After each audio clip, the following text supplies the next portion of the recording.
Six question है, ideal solution और non ideal solution में हमें डिफरेंस बताना है। तो आइडियल सॉल्यूशन क्या होता है? तो वैसे सॉल्यूशन जो कि रॉल्ड्स लॉ को over the entire range of concentration and temperature follow करे या ओबे करे, तो उसे हम आइडियल सॉल्यूशन कहते हैं। आइडियल सॉल्यूशन में जो टोटल पार्शियल वेपर प्रेशर होता है वो partial vapour pressure of A plus partial vapour pressure of B के बराबर होता है। मतलब इन दोनों के समझो ये एक बीकर में हमने ए लिया है कंपोनेंट और एक बीकर में बी का कंपोनेंट है, तो बी का जो पार्शियल वेपर प्रेशर आएगा और ए का पार्शियल वेपर प्रेशर जो जोड़ने पे आएगा वो टोटल वेपर प्रेशर के इक्वल होगा। बट नॉन आइडियल सॉल्यूशन उसी का अपोजिट है, उसमें इक्वल नहीं होता है टोटल। मतलब ये जो जब हम इन दोनों के कंपोनेंट्स को जोड़ते हैं ना तो ये इक्वल नहीं आता है। सॉल्यूशन में जो है या तो बढ़ जाता है, मतलब ये लोग अलग अलग जितना वेपर प्रेशर बना रहे होते हैं, जब हम इन्हें सॉल्यूशन में मिक्स करते हैं तो ये या तो ज़्यादा वेपर प्रेशर बनने लगता है या तो कम वेपर प्रेशर बनने लगता है, या तो वॉल्यूम बढ़ जाती है या तो वॉल्यूम घट जाती है। तो ये डेविएशन शो करते हैं, ये बढ़ जाना ये घट जाना, इसी को क्या कहते हैं? नेगेटिव और पॉजिटिव डेविएशन कहते हैं।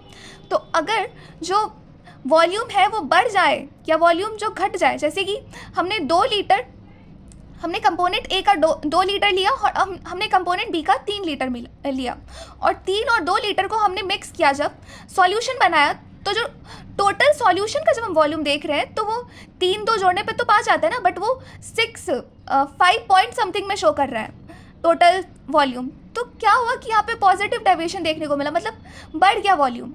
और वहीं अगर ये जोड़ने पे जो है, समझो यहाँ 5 लीटर हमने 5 लीटर ए कंपोनेंट का लिया और 2 लीटर हमने बी कंपोनेंट का लिया, इसे जोड़ने पे कितना आना चाहिए? रॉल्ड्स लॉ के अकॉर्डिंग इसे जोड़ने पे 7 लीटर आना चाहिए। बट अगर ये 7 लीटर नहीं आया, उससे कम आ गया, 6 लीटर आ गया, तो ये क्या कर रहा है? ये नेगेटिव डेविएशन शो कर रहा है। और जब ये बढ़ जाएगा, मतलब ये 7 लीटर से ज़्यादा हो गया, समझो 8 लीटर आ गया इसे जोड़ने पे, मतलब जब हमने इसका सॉल्यूशन बनाया, जब इन दोनों को हमने मिक्स किया, सॉल्यूशन बनाया, तो उसका हम क्या कर रहे हैं? टोटल चेक कर रहे हैं। तो टोटल वॉल्यूम बढ़ गया तो वो पॉजिटिव डेविएशन शो कर रहा है। तो नॉन आइडियल सॉल्यूशन पॉजिटिव और नेगेटिव डेविएशन शो करते हैं, ये याद रखना है। और आइडियल सॉल्यूशन तो ऐसा कुछ शो ही नहीं करता, क्योंकि इसमें जो है दोनों कंपोनेंट का जोड़ोगे आप वॉल्यूम तो वो इक्वल आएगा, सॉल्यूशन के वॉल्यूम से इक्वल आएगा। मतलब आप जब दोनों कंपोनेंट को मिक्स करके सॉल्यूशन बनाओगे तो उसका वॉल्यूम और इन दोनों कंपोनेंट का वॉल्यूम ऐसे जोड़ने पे सेम आता है, कुछ भी बढ़ता या घटता नहीं है। बढ़ता घटता किस में है? नॉन आइडियल सॉल्यूशन में। पॉजिटिव नेगेटिव डेविएशन कौन शो करता है? Non ideal solution. और आइडियल सॉल्यूशन में डेल्टा एच मिक्स जो है वो 0 होता है, 0 के इक्वल, क्योंकि इसमें ना ही कोई हीट अब्जॉर्ब होती है और ना ही रिलीज होती है। तो इसीलिए जो आइडियल सॉल्यूशन है वो कोई भी वो उसका डेल्टा एच मिक्स जो है, डेल्टा एच मिक्स मतलब मिक्स करने पे जो डेल्टा एच निकल के आना चाहिए हीट, वो 0 आता है। और वहीं नॉन आइडियल सॉल्यूशन का 0 नहीं आता, मतलब इसमें भी जब ये पॉजिटिव डेविएशन शो कर रहा है तो डेल्टा एच मिक्स जो है वो पॉजिटिव होगा, और अगर वो नेगेटिव डेविएशन शो कर रहा है तो डेल्टा एच मिक्स जो है नेगेटिव होगा, मतलब 0 के इक्वल नहीं होगा नॉन आइडियल सॉल्यूशन में। और जो वॉल्यूम है, वॉल्यूम भी चेंज नहीं होती है आइडियल सॉल्यूशन में, बट वहीं नॉन आइडियल सॉल्यूशन में वॉल्यूम चेंज होती है। मतलब वॉल्यूम जो है बढ़ जाती है या तो घट जाती है। जैसे कि यहाँ पे मैंने एग्जांपल बताया था आपको कि इन दोनों को जोड़ने पे आना कितना चाहिए? 7 लीटर, बट अगर आ गया 8 लीटर, बढ़ गया सॉल्यूशन में, जब आप इन दोनों को मिला रहे हो तो ये बढ़ जा रहा है सॉल्यूशन में, तो वो क्या करे? पॉजिटिव डेविएशन शो कर रहा है। तो वो तब जो है डेल्टा वी मिक्स 0 के इक्वल नहीं होगी। तो आइडियल सॉल्यूशन में डेल्टा एच मिक्स भी 0 होगा, डेल्टा वी मिक्स भी 0 होगा, मतलब वॉल्यूम भी 0 ही होगी, क्योंकि वॉल्यूम भी सेम ही रहती है, डेल्टा एच मिक्स भी सेम ही रहता है। और नॉन आइडियल सॉल्यूशन में डेल्टा वी मिक्स जो है 0 नहीं होगा, क्योंकि यहाँ पे पॉजिटिव या तो नेगेटिव डेविएशन हमें देखने को मिलता है, तो उसी हिसाब से इसका पॉजिटिव या नेगेटिव वैल्यू आएगा। नो पॉजिटिव और नेगेटिव डेविएशन सीन। तो आइडियल सॉल्यूशन में कोई भी पॉजिटिव और नेगेटिव डेविएशन देखने को नहीं मिलती है, क्योंकि यहाँ पे सब सेम ही रहता है। मिक्स करने पे भी सॉल्यूशन में सेम ही रहता है, जितना क्वांटिटी अलग अलग थी, दोनों को जोड़ने पे जितना आना चाहिए उतना ही आता है सॉल्यूशन में भी। और नॉन आइडियल सॉल्यूशन में चीज़ें बढ़ या घट जाती हैं, या तो पॉजिटिव डेविएशन होता है या तो negative deviation. Positive negative deviation मतलब बढ़ जाना या घट जाना, बस सिंपल सा यही है। नेक्स्ट क्वेश्चन है व्हाट इज कलीगेटिव प्रॉपर्टीज। कलीगेटिव प्रॉपर्टीज किसे कहते हैं? तो कलीगेटिव प्रॉपर्टीज जो है ऐसी प्रॉपर्टीज जो कि सिर्फ किस पे डिपेंड करे, सॉल्यूट के पार्टिकल्स के नंबर पे डिपेंड करे, उसको और किसी चीज़ से लेना देना नहीं है। बस किससे लेना देना है? तो सॉल्यूट पार्टिकल्स के नंबर से। जो नॉन वॉलेटाइल सॉल्यूट है उसके बस नंबर से ही लेना देना है और किसी से नहीं है। और पार्टिकल्स के नेचर से भी कोई उसका वास्ता नहीं है। मतलब आप पार्टिकल्स कैसा भी ले लो उससे उसको मतलब नहीं है, बट वो डिपेंड करती है तो बस सॉल्यूट के नंबर्स पे डिपेंड करती है। Those properties which depends on the number of particles non volatile on the number of particles of non-volatile solute and doesn't depend upon nature of particles is called colligative properties. So colligative properties total जो है 4 होती हैं. The relative lowering RLVP, relative lowering in vapor pressure, और दूसरा हमारा होता है depression in freezing point, elevation in boiling point, और फोर्थ जो है हमारा ऑस्मोटिक प्रेशर होता है. तो 4 होती है और चारों ही बहुत इंपॉर्टेंट है, तो हम सबको बारी बारी से देखते हैं. Question 8, what is relative loading vapour pressure. तो ये हमारी पहली कॉलिगेटिव प्रॉपर्टी है. तो आपने सबको ना सब में बस एक चीज़ को याद रखना है कि सब में हम क्या करते हैं, हम एक वॉलेटाइल सॉल्वेंट में क्या करते हैं, नॉन वॉलेटाइल सॉल्यूट को डालते हैं. तो वॉलेटाइल सॉल्वेंट है तो वॉलेटाइल है तो वो तो एवापोरेट हो जाएगा easily, but non volatile solute तो एवापोरेट नहीं होगा ना. और जब आप नॉन वॉलेटाइल सॉल्वेंट में नॉन वॉलेटाइल सॉल्यूट को डाल दोगे तो उल्टा वो क्या करेगा, जितना वो वेपर्स बना रहा है उसके वेपर्स बनाने की कैपेसिटी को कम करके रख देगा, क्योंकि वो जगह एक्वायर कर लेगा ना जो नॉन वॉलेटाइल सॉल्यूट है, तो उतना वेपर्स नहीं बन पाएगा.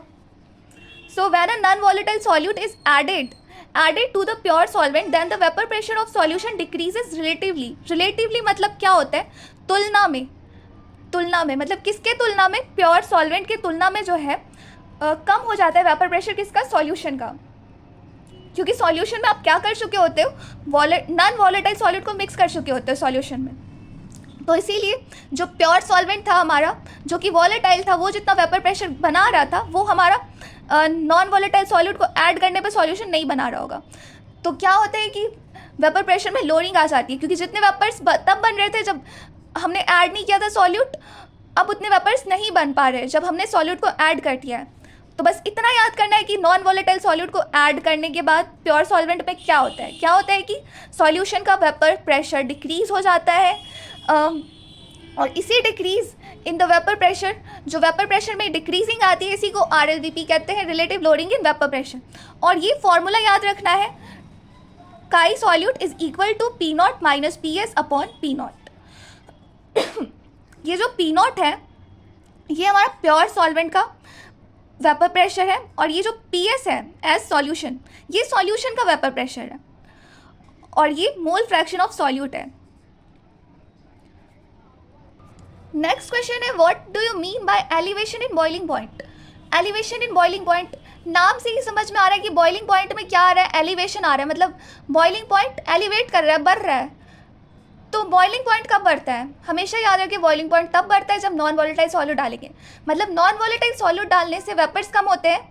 हमने अभी relative lowering in vapour pressure में देखा कि वेपर्स कम बनते हैं, और वेपर्स कम बनेंगे तो जो है बॉइलिंग पॉइंट भी बढ़ जाएगा, क्योंकि जब वेपर्स कम बनेंगे तो वेपर प्रेशर जो है लेट से हमारा एटमॉस्फेरिक प्रेशर के इक्वल होगा. जब तक जो बीकर लिया है आपने, जब तक उसके अंदर का वेपर प्रेशर उसके सराउंडिंग मतलब एटमॉस्फेरिक प्रेशर के इक्वल ना हो जाए तब तक बॉइलिंग पॉइंट नहीं आती है.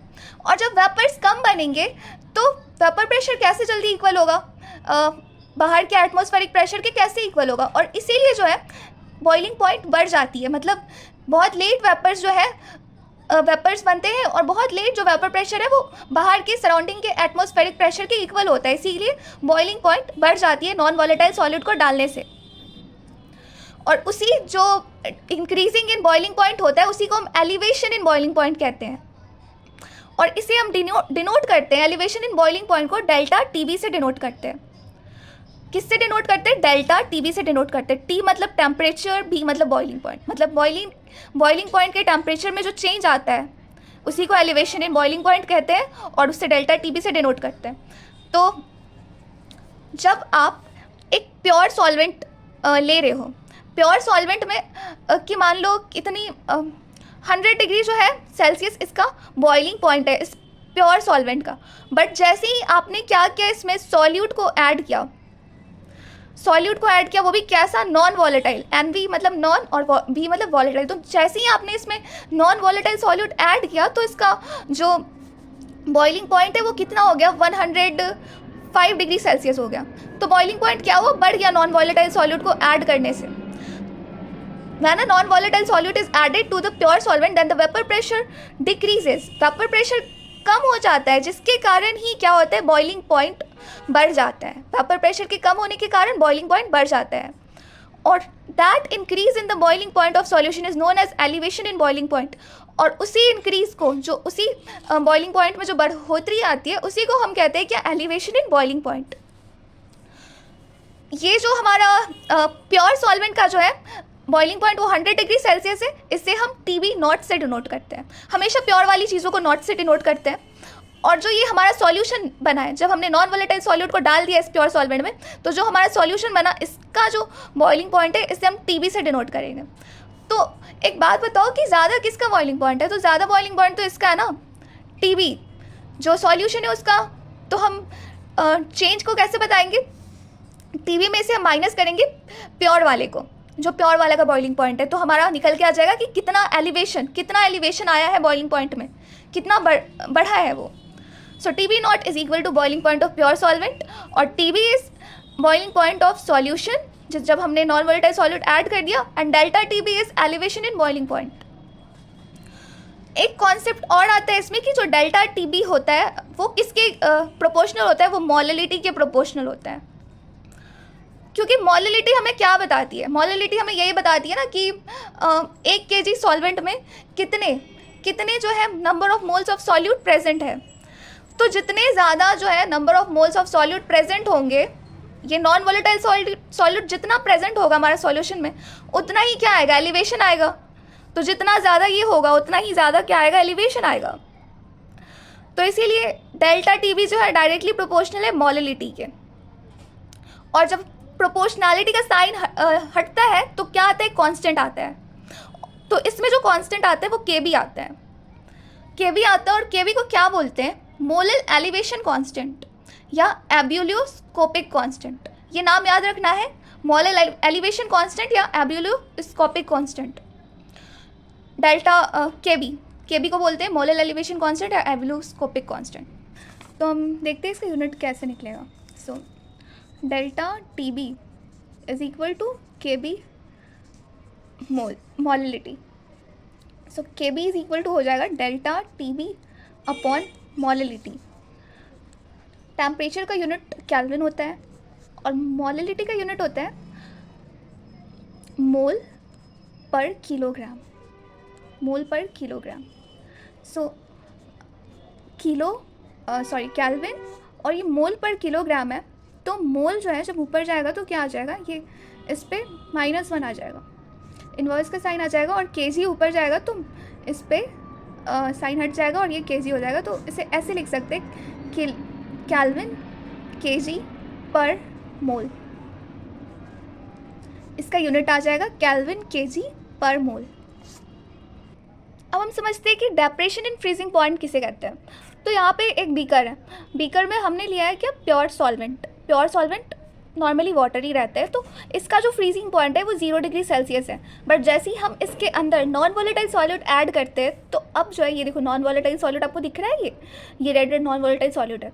तो हमने ऐड किया, तो अब जो है इसका ये फ्रीजिंग पॉइंट घट गया, -10 डिग्री सेल्सियस हो गया। मतलब जहाँ ये 0 डिग्री सेल्सियस पे क्या जम रहा था, अब ये जब -10 डिग्री सेल्सियस पर पहुँचेगा तब जाके ये जो है फ्रीज होगा, जमना शुरू होगा, इसकी फ्रीजिंग पॉइंट आएगी।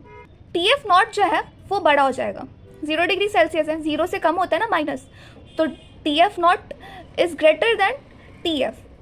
TF is freezing point of ये सॉल्यूशन का फ्रीजिंग पॉइंट जिसे हम TF कहेंगे, और प्योर सॉल्वेंट का फ्रीजिंग पॉइंट जिसे हम कहेंगे TF नॉट।